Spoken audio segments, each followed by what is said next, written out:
Poor Little Black Fellow by Langston Hughes. Amanda Lee had been a perfect servant, and her husband Arnold likewise. That the Lord had taken them both so soon was a little beyond understanding, but then of course the Lord was just, and he had left the Pembertons poor little black Arnie as their Christian duty. There was no other way to consider the little colored boy whom they were raising as their own, their very own, except as a Christian duty. After all, they were white.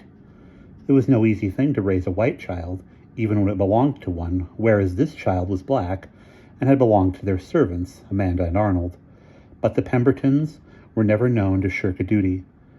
They were one of New England's oldest families, one of the finest. They were wealthy. They had a family tree.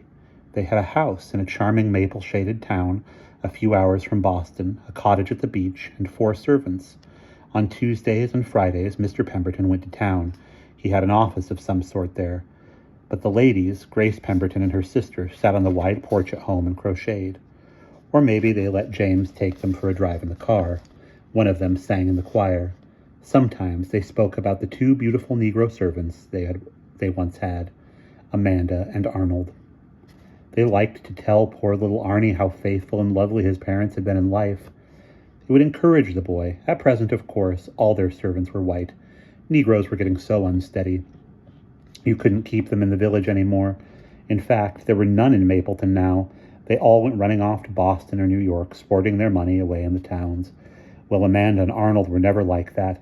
They had been simple, true, honest, hard-working.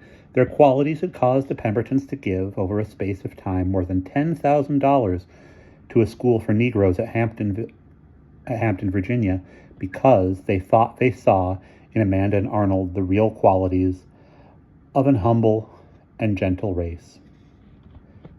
That, too, was why they had decided to keep Arnie, poor little black fellow. The Pembertons had lost nobody in the war except Arnold, their black stableman, but it had been almost like a personal loss. Indeed, after his death, they kept horses no longer, and the stable had been turned into a garage.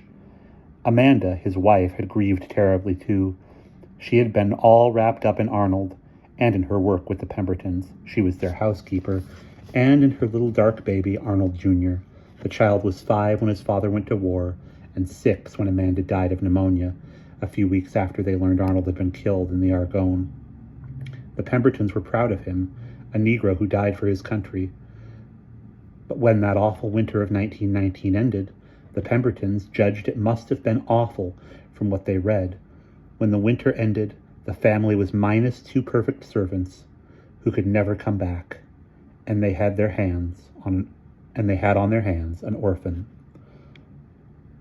Poor little black fellow, said Grace Pemberton to her husband and her sister. In memory of Arnold and Amanda, I think it is our Christian duty to keep it and raise it up the way it should go. Somehow, for a long time, she called Arnie it. We can raise it without keeping it, said her husband. Why not send it to Hampton?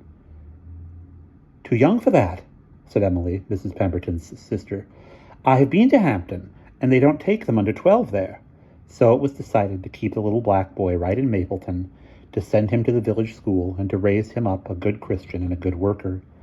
And, it must be admitted, things went pretty well for some years. The white servants were kind to Arnie. The new housekeeper, a big-bosomed Irishwoman who came after Amanda's death, treated him as though he were her very own, washed him and fed him. Indeed, they all treated him as if he were their very own. And we'll pause there.